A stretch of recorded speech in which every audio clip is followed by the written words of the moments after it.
کہ اگر ایک ہفتے کے اندر بھی اگر حکومتی وزارتیں کام نہیں کرتی اور وزیر خارجہ شاہ محمود قریشی صاحب کو یہ کہنا پڑ جائے کہ سلو پروگرس آن سی پیک کی وجہ سے پاکستان کے جو قومی مفادات ہیں ان کو نقصان پہنچ سکتا ہے، تو آپ اس چیز کا اندازہ لگا سکتے ہیں کہ حکومت کو اس وقت کس قسم کے مسائل کا سامنا کرنا پڑتا ہے اور جو پرابلم کہاں پہ آ رہی ہے. مطلب مجھے یہ سمجھ سے میں بالا تر ہوں کہ آپ یہ کہہ رہے تھے وارننگ کے باوجود بھی پھر ایک وزیر کا آنا اور پھر چند منٹوں کے لیے یہ میٹنگ ہونا اور حکومت کا ادروائز یہ دعویٰ ہونا کہ وہ تو کمیٹڈ ہے سی پیک کے لیے، تو پرابلم کہاں ہے؟ دیکھیں اس میں بیوروکریسی کو بھی آپ الزام دیا جا سکتا ہے جو اس وقت پولیٹیکل لیڈرشپ دے رہی ہے. سوال یہ ہے کہ اگر ایک فیڈرل سیکریٹری کسی چیز کے اوپر کام نہیں کرتا تو وہ کس حد تک ذمہ دار ہے؟ کیا اس کا وفاقی وزیر بھی ذمہ دار ہے؟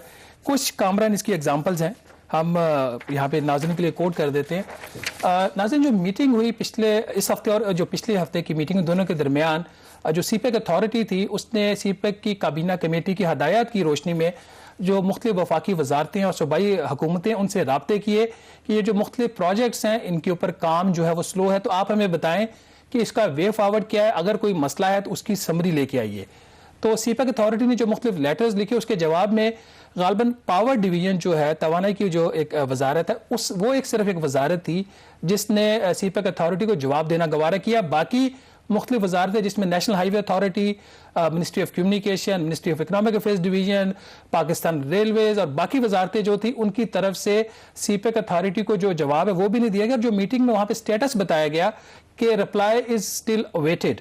یاد رہے کہ جو سی پیک اتھارٹی کے چیئرمین ہے وہ ایک ریٹائرڈ لیفٹیننٹ جنرل ہے، کوئی عام بیوروکریٹ نہیں ہے وہاں پہ. اور جو سی پیک کی کابینہ کی کمیٹی ہے اس کو جو چیئر کرتے ہیں وہ اسد عمر ہیں جو نہ صرف پلاننگ منسٹر ہے بلکہ وہ پی ٹی آئی کے اندر بھی بہت ان کا ایک اثر و رسوخ ہے. یہ ایک ساری صورتحال، ان ساری صورتحال کی روشنی میں جو مختلف منصوبے ہیں بہت معمولی چیزیں ہیں. یہ پچھلی میٹنگز میں ہمیں بھی اس کا ذکر کر چکے ہیں کہ یہ اگر آپ نے ایک منصوبہ آپ کا مکمل ہو چکا ہے اس کی کاغذی کاروائی تک مکمل نہیں ہو رہی. کامران اس میں جو ایک امپورٹنٹ چیز ہے نا، گوادر کے اوپر بہت زیادہ فوکس ہے. گوادر کے جو پروجیکٹس ہیں اس کے اوپر بھی جو اس کا سب سے بڑا منصوبہ ہے ایسٹ بے ایکسپریس وے کا، اس کے اوپر 3 پل بننے، اس کا ایک ڈیزائن کی دوبارہ اپروول ہونی ہے، وہ اپروول نہیں ہو رہی. گوادر کی باقی جو اس کے پروجیکٹس ہیں، پانی کا منصوبہ، اس کے اوپر پھر جو ہم نے پچھلی میٹنگ میں بھی ذکر کیا تھا کہ وہاں پہ جو انوائرمنٹ پروٹیکشن ایجنسی ہے اس نے اس کو ابھی تک نہیں دیا. چھوٹے چھوٹے مسائل ہیں جن کو اگر گورنمنٹ کی ول ہو تو بیوروکریسی اگر کام نہیں بھی کر رہی تو کام ہو سکتا ہے. اور اس کے اندر ایک چیز میں ضرور ایڈ کروں کہ شاید یہ جو سی پیک کے منصوبے سست روی کا شکار ہیں اس کی وجہ سے شاید آپ کو پتا ہے کہ پچھلے سال بھی یہ بات ہو رہی تھی کہ چین کے صدر نے پاکستان کا دورہ کرنا تھا اور اس سال بھی ظاہر ہے کہ کچھ بات چیت چلتی ہے، لیکن اگر اس پہ پروگرس نہیں ہوتی تو شاید میرے سفارتی ذرائع یہی کہتے ہیں کہ جب چین کے صدر ظاہر ہے کہ وہ ابھرتی ہوئی طاقت ہے، وہ ایسے تو ہر ملک میں نہیں جاتے، تو شاید جب تک کوئی بڑی پیش رفت سی پیک پر نہیں ہوگی تب تک نہیں آئیں گی. تو شاہ محمود قریشی کہہ رہے تھے کہ اس کے پاکستان کے جو قومی مفاد نقصان پہنچ سکتا ہے، تو اس کی یہ وجہ بھی ہو سکتی ہے. یہاں پر بریک لیں گے اور بریک کے بعد ہمیں شیر علی ارباب صاحب جوائن کریں گے. یہ چیئرمین ہیں پارلیمانی کمیٹی کے آن سی پیک.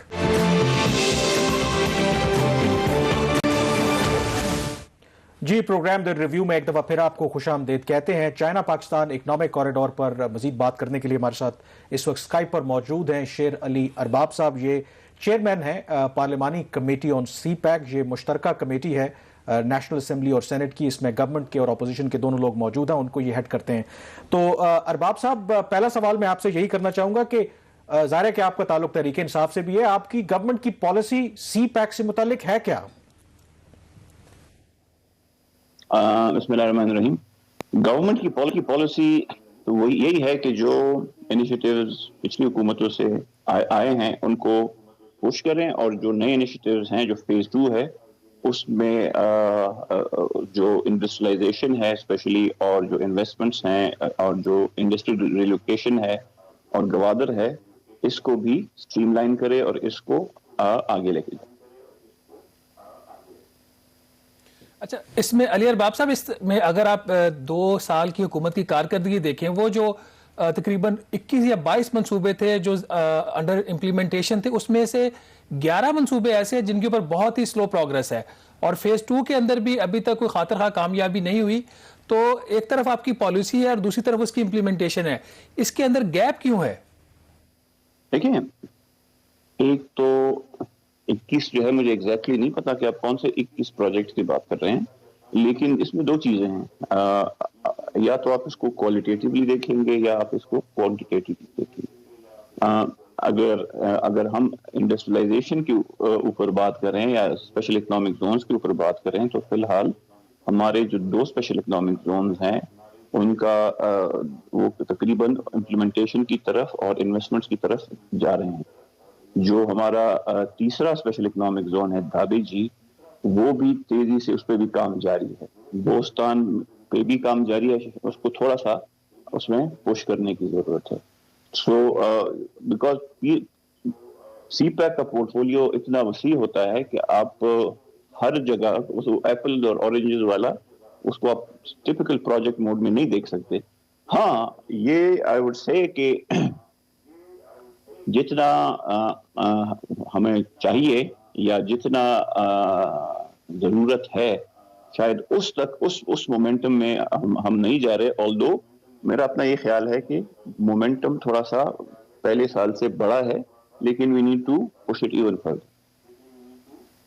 اچھا، یہ آپ نے یہ جو پوائنٹ ہائی لائٹ کیا کہ آپ ایکنالج بھی کر رہے ہیں کہ جو مومنٹم ہونا چاہیے تھا سی پیک پروجیکٹس کا آپ کی گورنمنٹ میں اس طرح سے نہیں ہوا، تو اس کی کیا وجہ ہے؟ کیا بیوروکریٹک ہرڈلز ہیں یا کوئی پولیٹیکل ریزننگ بھی ہے؟ کیونکہ لوگ یہ بھی سوالات کرتے ہیں کہ شاید آپ کی گورنمنٹ شاید اتنی کین نہیں ہے سی پیک پروجیکٹس کے حوالے سے، کچھ اور بھی ریزنز ہیں. دیکھیں فرینکلی اگر میں آپ کو ایک بات بتاؤں، سی پیک جو اگر ہم پاکستان میں جنرلی آپ گورنمنٹس کے اوپر، I am not going to go into because جس طرح کا میرا رول ہے I am not going to make political statement, so I am not going to do that.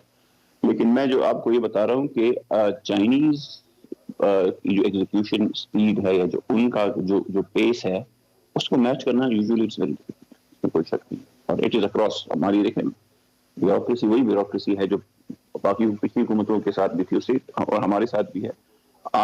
Follow up اور پش کرنا اب دیکھیں تھوڑی سی سو وہ والی بات اپنی جگہ، لیکن یہ جو آپ کہہ رہے ہیں کہ پولیٹیکل گو سلو والا، شریف صاحب تو چائنیز کی جو سپیڈ تھی اس کو میچ کر رہے تھے، اسی لیے وہ بڑے پاپولر ہیں، جیل میں بھی ہیں، تب بھی جو ان کے ڈپلومیٹس ہیں ان کو خطوط بھیجتے ہیں، ان کی صحت کے لیے دعا کرتے ہیں. دیکھیں وہ تو کونسل جنرل کا اپنا ایک اوپینین ہو سکتا ہے، اور شہباز شریف صاحب کی speed I am sure because میں ان کی حکومت کے وقت سیاست میں تھا ہی نہیں، سو مجھے فرینکلی کوئی آئیڈیا نہیں. جو سنا ہے وہ اپنی جگہ، لیکن یہی ہے کہ ہماری اور ان کی جو ہے وہ ہے. اور بیچ میں خاص کر پہلے سال میں ہمارے فائنینشیل کنسٹرینٹس تھے، دوسرے سال میں جب چیزیں اسٹریم لائن ہو رہی تھی اور مومنٹم گین ہو رہا تھا تو کووڈ آ گیا.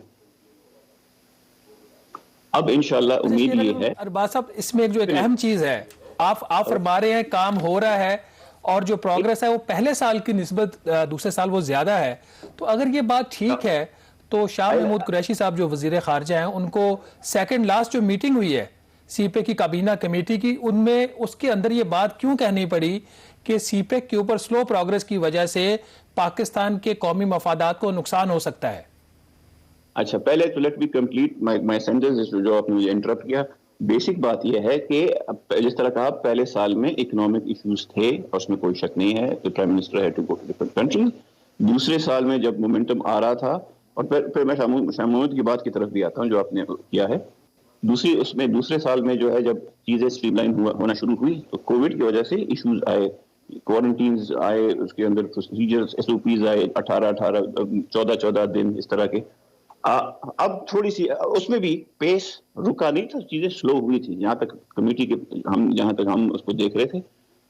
جو شاہ محمود قریشی والی صاحب کی بات ہے اس میں کوئی شک نہیں ہے، جو بھی سرکاری ادارہ سی پیک کے پروجیکٹس کو جو ہے وہ تیزی سے ایگزیکیوٹ نہیں کرے گا، اس میں it will be detrimental to our national cause. Because ہمارا لے دے کہ CPEC is one of the most promising initiatives, اور پوٹینشلی بہت پوٹینشیل ہے اس میں، بٹ اس پوٹینشیل کو ہم نے ریئلائز کرنا ہے اور اس کو ہم نے آگے لے کے جانا ہے، اس میں کوئی شک نہیں.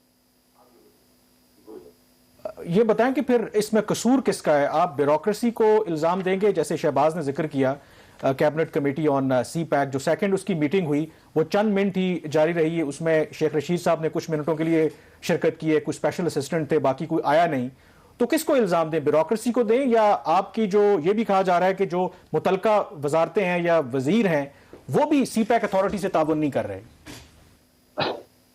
دیکھیں جو کیبنٹ کمیٹی میں نے لاسٹ کل مجھے جو شہباز نے فون کیا تھا میں نے کہا تھا میں نے اس کے منٹس نہیں دیکھے. اور مجھے اس کا ایز سچ علم نہیں ہے کہ میٹنگ میں کیا ہوا تھا، لیکن نارملی جب اس قسم کے ایشوز آتے ہیں اس کو پھر وی رسپونڈ، اور اس کے اندر جو میں بھی کروں گا، I am going to go and meet the minister for planning, اور جہاں جہاں کو لگتا ہے کہ چیزیں سلو ہے we are going to have those on the agenda تاکہ اس کو ہم پش کر سکیں. جہاں تک حکومتیں جو ہیں نا، بیسکلی اگر ہم ہر ایک چیز بیوروکریسی کے اوپر ڈال دیں گے تو یہ بھی غلط ہے. آپ نے at the end of the day the government, the civilian government, the political government has to get work out of bureaucracy. So وہی والی بات کہ صاحب اس میں قطع کلامی کی معذرت، ہمارے پاس تھوڑا سا وقت کم ہے. یہ جو 2 میٹنگز ہوئی ہیں سی پی کی کابینہ کمیٹی کی ایک ہفتے کے اندر، پہلی دفعہ معذرت ہوتی، تیسری دفعہ نہیں. جی بولیں. اچھا چلے، اس وقت میں نے معذرت نہیں آپ سے کی تھی. سوال میرا آپ سے یہ ہے کہ کابینہ کی جو کمیٹی کی 2 میٹنگز ہوئی ہیں 10 دن کے اندر، اس کے اندر سی پیک اتھارٹی نے پہلی اور دوسری میٹنگ کے درمیان رابطہ کیا مختلف وزارتوں سے، ان سے جوابات مانگے، بہت ساری وزارتوں نے جواب ہی نہیں دیا. تو یہ کیا وجہ ہے؟ آپ ایک طرف تو کہہ رہے ہیں کہ بیوروکریسی کو آپ ذمہ دار نہیں ٹھہرا سکتے، دوسری طرف یہ بیوروکریسی جو ہے وہ سی پیک اتھارٹی کو جواب ہی نہیں دیتی. میرا یہ خیال یہ ہے، دیکھیں سرکار جو ہے نا سول سروس سے کسی رابطے کے تحت چلتی ہے. جس طرح آرٹیکل 99 کے اندر رولز آف بزنس فریم ہوتے ہیں، نیشنل اسمبلی کے آرٹیکل 67 کے اندر رولز پروسیجر فریم ہوتے ہیں. آئی ڈونٹ نو، ابھی تو سی پیک اتھارٹی کا آرڈیننس جو ہے وہ میرے خیال میں تو لیپس ہو چکا ہے، اور جو ابھی جو اس کا بل ہے وہ نیشنل اسمبلی سے پاس ہو چکا ہے. تو جب یہ قومی اسمبلی سے پاس ہوگا، آئی تھنک کہ پھر سول سرونٹس اور بیوروکریسی اس کو زیادہ اچھی طرح سے رسپونڈ کرے گی. دس از مائی پرسنل ویو. دوسری بات یہ ہے کہ سی پیک اتھارٹی ہو نہ ہو، پلاننگ منسٹری آلریڈی تو ہے. پیرنٹ منسٹری جو مین منسٹری ہے that is the planning ministry. CPEC authority is going to be an attached department، ایک حصہ ہوگا، اور overall minister and the secretary planning and the deputy chairman planning commission they are going to be responsible. اور وہ اپنا، ان کو چاہیے کہ وہ اپنا ڈیو ڈیلیجنس کرے اور ان چیزوں کو پش کرے. اور اس میں کلیکٹیو، دس از بیکاز یہ کلیکٹیو ہے. اگر سٹنگ گورنمنٹ کو ایشوز آ رہے ہیں، بہت شکریہ شیر علی ارباب صاحب آپ کا.